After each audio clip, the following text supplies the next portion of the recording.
BNP যদি বিপুল ভোটে না 300-তে 300 জিততে আসে, এই অবস্থায় সে 2 বছরের বেশি সরকার রান করাইতে পারবে না। তার পুরনো ধারার রাজনীতি কইরা সে ক্ষমতায় আসবে এবং টিকে থাকবে। আগে আপনাদেরকে বলছিলাম বিএনপি ক্ষমতায় আসলে থাকতে পারবে সর্বোচ্চ 3 বছর, আজকে সময় আরো কম মনে হইতেছে।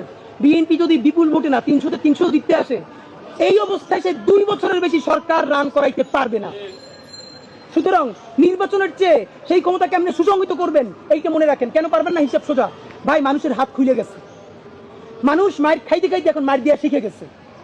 আপনি যত তারে একটা বাজে কথা বলবেন, আপনি 3টে বাজে কথা শুনবেন। এমন অবস্থা হইতে পারে আপনারা সংসদে বসে যদি দেশ বিরোধী আইন করেন, মানুষ নিজের জানমালের কথা ভাইবা সব বন্ধ কইরা সংসদে গিয়েও আপনাদেরকে পিটাইতে পারে। আপনারা তখন যত ইংলিশে মক বলার চেষ্টা করেন, তাতে আপনারা টিকতে পারবেন না। সুতরাং আপনারা জনতার রাজনীতিতে ফিরেন। কেমনে জনতার রাজনীতিতে ফিরবেন? এই যে অনেক লোক আছে এই ভাব নিয়া জুলাইয়ের ঘোষণাপত্রের ব্যাপারে আপনারা ভালো কথা বলতে চান না, জুলাইয়ের সনদকে আপনারা অত গুরুত্ব দিতে চান না, বলেন এটা আবেগের ব্যাপার না। বিএনপির একটাই পরিত্রাণের উপায় আপনাদের মাধ্যমে বলতে চাই, ভালোবাসা লাশ সমালোচনাটা করি। যা হইছে আপনারা রাষ্ট্রের কাছে বলেন সর্বোচ্চ বিচার আপনারা আনিত মধ্যে চেয়েছেন, গুড।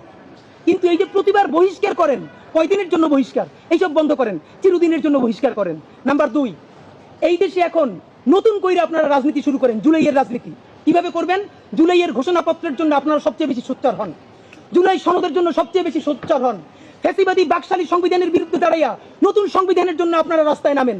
আপনারা যদি জুলাইয়ের ঘোষণাপত্র, জুলাই সনদ, নতুন সংবিধান এবং ফ্যাসিবাদ বিরোধী রাষ্ট্র কাঠামো ভাইঙা নতুন বাংলাদেশ নির্মাণের রাজনীতিতে নামতে পারেন, তাইলে আপনারা দেশের রাজনীতিতে ভ্যালিড থাকবেন, প্রাসঙ্গিক থাকবেন। যদি না করতে পারেন, তাইলে মুসলিম লীগ আর আওয়ামী লীগের পরিণতি হবে। মুসলিম লীগকে কেউ মারে নাই, রাজনীতির ভুলের কারণে নাই হয়ে গেছে। আর যেই দেশের নেতৃত্বে এই দেশ স্বাধীনতা হয়েছে মাত্র 54 বছর আগে, সেই দল সবকিছু নিয়ে পালাইছে।